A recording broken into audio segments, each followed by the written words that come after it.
ரொம்ப ஈஸியாக பண்ணுறது தேங்காய் அல்வா. தேங்காய் வச்சு ஒரு ஸ்வீட் எப்படி செய்யலான்னு பார்க்கலாம். ரொம்ப ஈஸி. அதுக்கு நான் ஒரு கப் தேங்காய் எடுத்திருக்கேன். இதை நல்லா கட் பண்ணிக்கலாம். ஃபஸ்ட்டு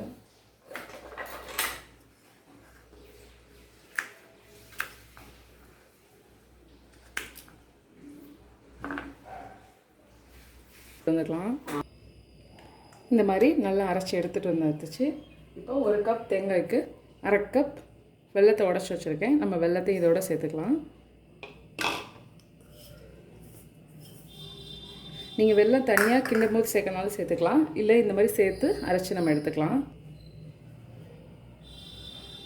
இதை நல்லா தண்ணி ஊற்றி அரைச்சி எடுத்துக்கலாம். ஒரு கடாய் எடுத்துக்கோங்க. அதில் ஒரு டேபிள் ஸ்பூன் அளவுக்கு நெய் சேர்த்துக்கலாம்.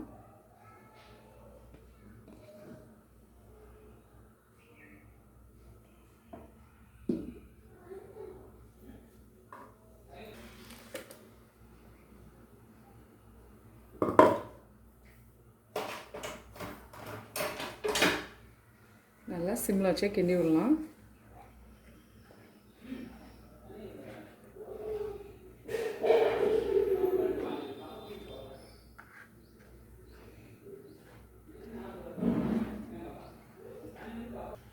இந்த மாதிரி நல்லா கைவிடாமல் கிண்டி விட்டுக்கிட்டே இருங்க. அப்போ தான் நல்லா சுருளை கிண்ட ஆரம்பிக்கும். இப்போ அது ரெடி ஆகிக்கிட்டு இருக்கட்டும். அதுக்குள்ளே நம்ம இந்த சைடு நெய்யில் வந்து முந்திரி பருப்பை வறுத்துக்கலாம்.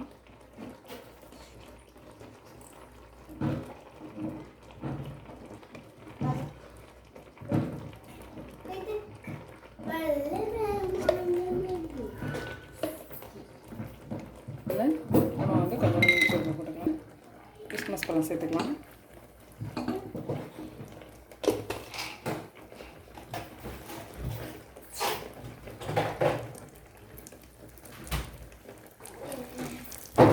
வச்சு இப்போ நம்ம அடுப்பு ஆஃப் பண்ணிடலாம். சரி, நீங்கள் வந்து சிம்மில் வச்சு நல்லா கிளறி விட்டுக்கிட்டே இருங்க.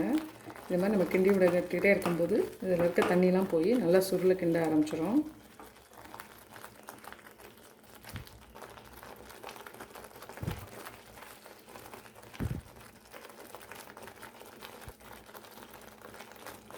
பாருங்கள், நல்லா பால் கோவா மாதிரி திரண்டு வர ஆரம்பிச்சிருச்சு. இப்போ ஒரு 10 நிமிஷம் ஆயிருக்கும். நம்ம இன்னொரு 10 நிமிஷம் நல்லா மீடியம் ஃப்ளேமில் வச்சு இந்த மாதிரி கிண்டி விட்டுக்கிட்டே இருங்க. அல்வா வந்து நல்லா எடுக்கலாம்.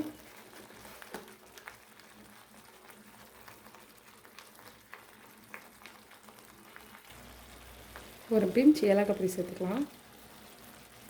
இல்லை ஏலக்காய் நீங்கள் தட்டி கூட சேர்த்துக்கலாம். சேர்த்து நல்லா மிக்ஸ் பண்ணி விட்டுருங்க.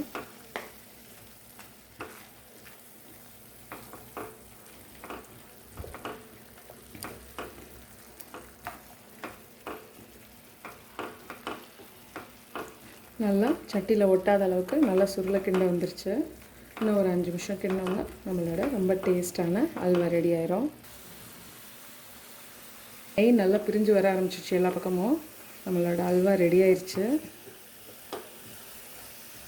அவ்வளோதான் ஃப்ரெண்ட்ஸ்.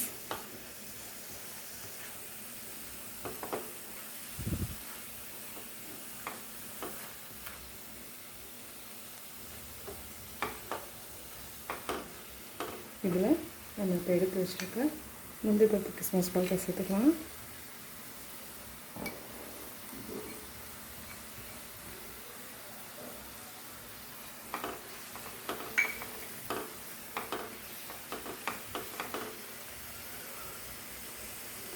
அவ்வளோதான் ஃப்ரெண்ட்ஸ், அடுப்பு ஆஃப் பண்ணிடலாம். ரொம்ப டேஸ்ட்டான தேங்காய் அல்வா ரெடி ஆயிடுச்சு. கண்டிப்பாக ட்ரை பண்ணி பாருங்கள் ஃப்ரெண்ட்ஸ். ரொம்ப நல்லா டேஸ்ட்டாக இருக்கும்.